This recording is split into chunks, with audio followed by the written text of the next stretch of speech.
Kembali lagi ke channel aku, Hafna Yumi Muhala atau Hafna Cooking. Jadi hari ini aku ada topik lagi tentang musik-musik.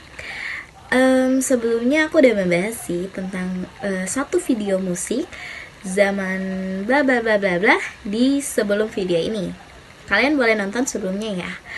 Nah, kali ini aku akan membahas zaman musik yang sama tapi ada tambahan lagi karena mungkin materinya kemarin kurang. Aku akan ngebahas lagi di sini untuk kelengkapannya. Yuk, mari simak video saat ini. Oke, lanjut dengan materi yang akan aku bahas kali ini. Kali ini aku akan membahas dua materi, yaitu zaman musik barok dengan zaman musik rokoko. Nah, mungkin kalian bingung kenapa aku ngebahas ini lagi. Tapi ternyata zaman musik rokoko itu ada sambungannya dengan zaman musik barok. Yuk, mari simak materi dari aku. Zaman musik barok pada sekitar 1600 sampai dengan 1750 dicirikan oleh gaya yang megah, dramatis, dan kompleks, seringkali dengan melodi yang rumit dan penggunaan ornamentasi. Sebaliknya, dengan zaman musik rokoko adalah gaya yang muncul dari barok dengan musik yang lebih ringan, sederhana, elegan, dan intim. Komponis terkemuka di era barok antara lain yang pertama ada Johann Sebastian Bach. Johann Sebastian Bach secara luas dianggap sebagai salah satu komposer terbesar dari era barok jika bukan sepanjang masa. Salah satu komposisi terkenal Bach adalah Brandenburg Concertos, kumpulan 6 karya instrumental yang memperlihatkan keahlian luar biasanya dalam menulis untuk kombinasi instrumen yang beragam. Nah, yang kedua ada Georg Friedrich Handel. Georg Friedrich Handel merupakan figur prominent lainnya dalam era barok, dikenal dengan opera-operanya, oratorio, dan komposisi instrumental. Salah satu karya ikonik Handel adalah oratorio Messiah, sebuah komposisi monumental yang terus dipentaskan di seluruh dunia selama musim liburan. Wow, seru banget nih. Dan yang ketiga ada Antonio Vivaldi. Antonio Vivaldi sering disebut sebagai Red Priest karena panggilan agamanya dan rambut merah menyalanya. Merupakan komposer produktif yang dikenal dengan konser-konser biola virtuosik dan pendekatannya inovatif terhadap orkestrasi. Salah satu komposisi yang paling terkenal Vivaldi adalah The Four Seasons, rangkaian 4 konser biola yang menggambarkan pergantian musim melalui musik.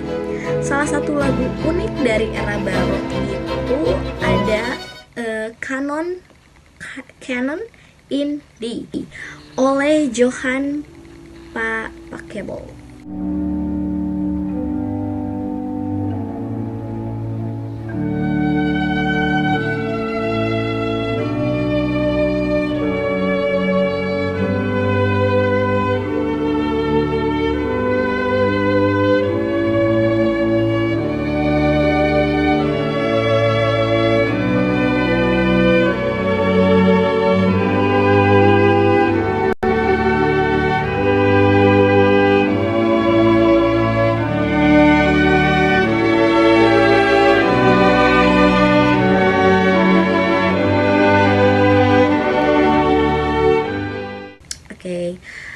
Lanjut, sementara era rokoko dikaitkan dengan karya-karya seperti Jean-Philippe Rameau.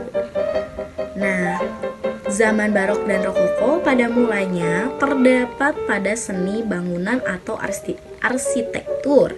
Namun kemudian hiasan-hiasan ornamen yang terdapat pada seni bangunan tersebut turut mempengaruhi ciptaan-ciptaan musik. Ciri musik zaman barok adalah banyak menggunakan hiasan musik ornamentik yang munculnya bersamaan dengan pemain musiknya. Sedangkan ciri musik rokoko zaman rokoko adalah hiasan musiknya yang ditulis sesuai keinginan komponisnya.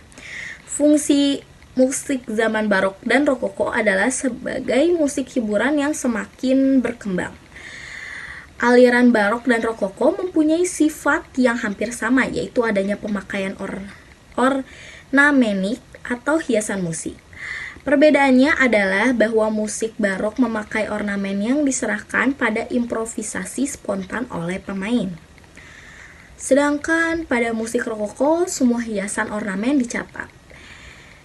Lalu, karya musik pada periode barok ini telah benar-benar menjadi karya seni yang bernilai. Tentunya, periode ini menggambarkan suatu karya seni yang rumit, penuh detail, dan merupakan ekspresi berbagai emosi, seperti kemarahan, gairah cinta, ketakutan, kekecewaan, dan kebahagiaan. Sayangnya, kreativitas para komponisnya seperti Claudio Monteverdi, Bach, dan Handel dibelenggu oleh aturan gereja yang ketat. Sayangnya seperti itu, guys. Dan pada periode ini dikenal sistem patronisasi, di mana kekuasaan tertinggi terletak di tangan gereja. Setiap komponen besar pada saat itu memiliki tugas untuk menciptakan karya musik liturgi sekaligus pemain organ di gereja, dan aturan ini tidak boleh dilanggar. Jadi gerejanya tuh selalu mempunyai aturan-aturan yang ketat, ya, sehingga para komponisnya seperti Claudio, Bach, dan Handel dibelenggu gitu. Periode akhir dari zaman barok dikenal dengan periode rokoko. Nah, ini mereka ada sambungannya gitu. Pada periode ini, musik menjadi komoditas yang dimanfaatkan untuk mengangkat gengsi kaum bangsawan, karena semakin berkembang dan banyak perbedaan antara zaman barok dengan zaman rokoko. Musik tidak lagi bangga menjadi komponis, tetapi menjadi barang pesanan kaum bangsawan dalam upaya peningkatan martabat keluarga. Maka tidak jarang keluarga-keluarga bangsawan mengundang komponis dan kelompok musiknya untuk memainkan karya-karya yang mereka pesan pada acara-acara tertentu loh. Kesuburan penciptaan musik memang meningkat, akan tetapi terjadi penurunan kualitas pembuatan akibat pesanan-pesanan yang berlangsung. Ya, zaman rokoko itu menjadi lebih baik juga dibanding zaman barok. Tapi ya, zaman barok juga baik, cuman dikembangkan lagi. Lalu ada zaman rokoko. Jadi, musik banyak perbedaannya antara zaman barok dengan zaman rokokonya. Nah, itu dia contoh zaman musik barok dengan zaman rokoko. Sepertinya pembahasan kita sampai sini dulu. Jika kalian belum paham dengan materi zaman barok dan zaman rokoko, kalian bisa cari di banyak web, di Google atau di YouTube. Kalian bisa searching itu apa itu musik barok, apa itu musik rokoko, zaman musik rokoko. Kalian bisa lihat video-video dan musik-musiknya, pasti banyak di sana. Saya terinspirasi materi ini dari Wikipedia dan web-web lainnya. Oke, terima kasih. Ini pembahasan saya hari ini tentang zaman musik barok dan zaman musik rokoko. Terima kasih. Maaf bila ada kekurangan dalam video saya. Jangan lupa ditunggu materi-materi berikutnya yang akan saya bawakan. Terima kasih. Dadah.